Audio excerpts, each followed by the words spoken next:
Ray Lawrence talks about the invention of paved roads in central Italy by the Romans, and how that contracted the space economy. By space economy, he simply means the perception of space and distance. So, where I live in Quebec is at the end of a goat trail. Okay? It's a terrible, useless road. It takes an hour to get to Ottawa on this road. But it's only maybe 40 kilometers from Ottawa. It's a crap road. If we had a good road, the space economy, that hour would contract to 20 minutes. And that would make an enormous difference. In the same way, in Rome, when the Romans introduced paved, good weather, all-weather roads, that contracts Italy. It turns it from a disparate collection of different peoples and tribes and city-states into something unified. And the point I'm getting at with this is that those roads, that's the local level of knowledge, if that makes sense. You live in Naples, there's a good road, you know how to get to Rome. You probably know 5 or 6 different ways to get to Rome.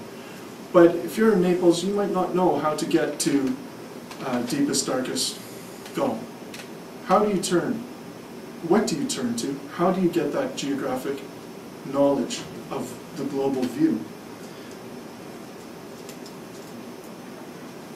Well, in the Roman world, we're not really talking maps. You don't look at a map.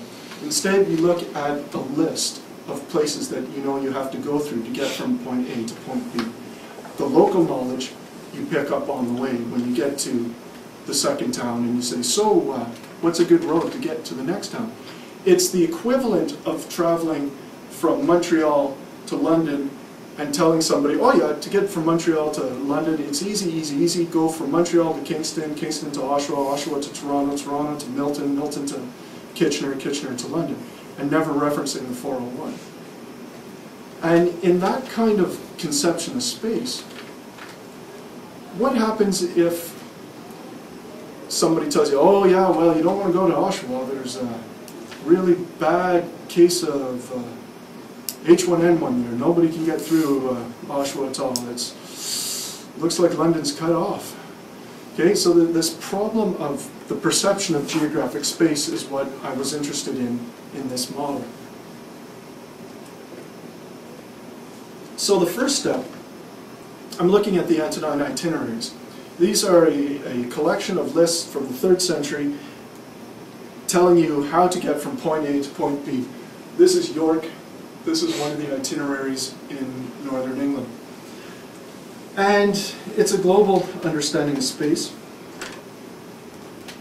To start to come to grips with this, I had to turn it into something that I could deal with. I turned it into a network. Each town becomes a node in the network, the connections between them, the relative positioning in the list.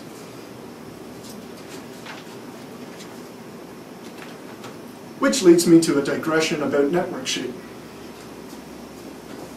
This will all come together in a beautiful synthesis at the end. If you've got a network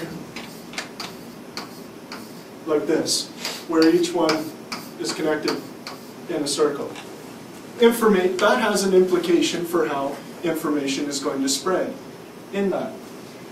Each person here only knows one other person, so information goes around quite slowly. That's one simple kind of network shape. Another one that you often find will be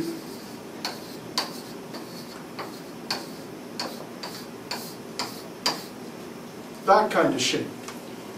This person here is in a position of power because of their positioning. Any information that goes through that person has the ability to think, well, I'm not going to tell Mary and I'm not going to tell Jim, but I might tell Steve. So there's implications there. And imagine there's a person right here, and I'm connecting, and then I'm connecting over here. 2 social worlds connected. This one person here only knows 2 people. He's a weak link. But that weak link is the link that links together a long, long piece. That's all by way of that illustration to the idea of small worlds. Small world is a particular kind of network where, for better or worse, it's a,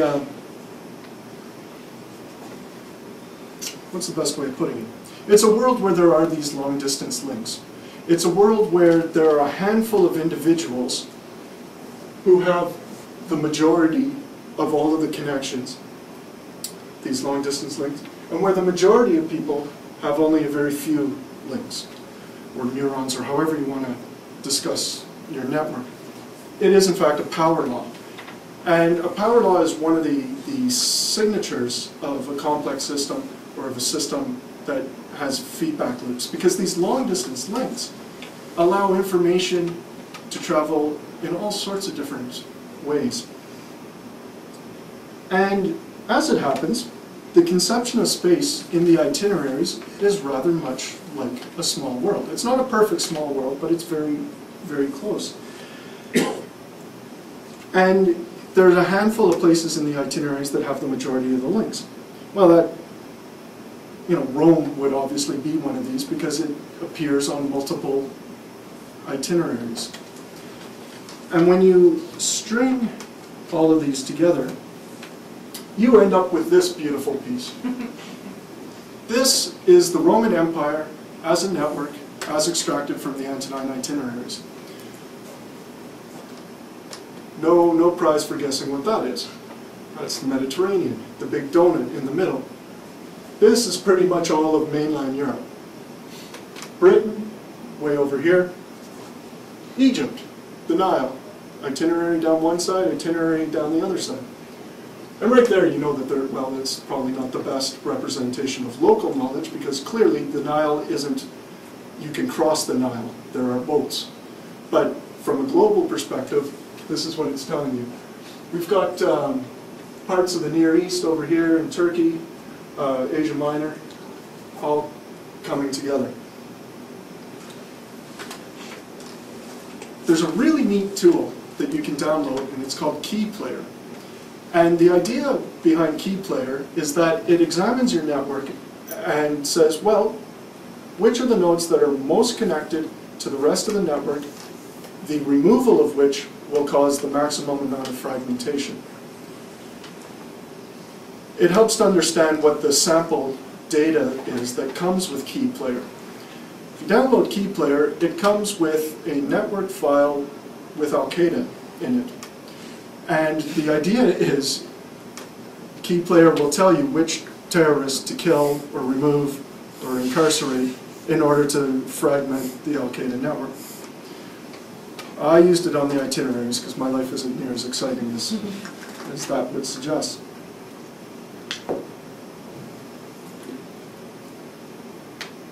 I haven't even got to the agent model that's built on this yet. I'm still looking at just what the network itself can suggest. Looking at the network is often a powerful tool in and of itself.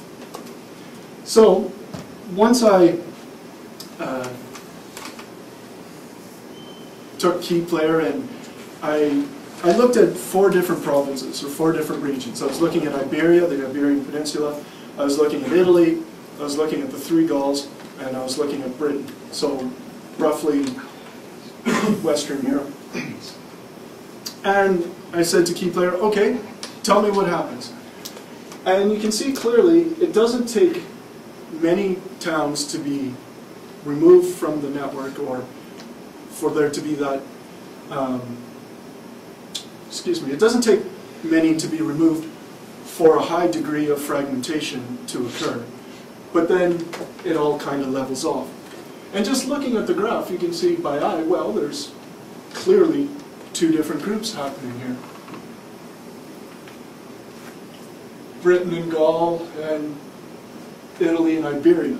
So an inner and an outer grouping. Maybe all that reflects is that the geographic knowledge of the person who compiled the itineraries. Maybe he'd gone to Spain a couple times on holiday and had a better idea what was going on there than in Britain. But the point is, it's all about perception. It's not about reality. It's about the perception of breakdown. It doesn't take much for there to be the perception that you can't get anywhere in Britain if those key towns are missing. Okay? And the perception of disruption carries a cost. Again, my goat trail, where I live in Quebec. Tourism is a major industry up there. But our stupid little goat trail doesn't appear on all of the tourism maps consistently, especially the ones that are put out by the government. I think there's a conspiracy. But it does carry a cost. The perception is, here be dragons. You don't want to go there, there's no way in. It's not the truth, you know. So perception matters.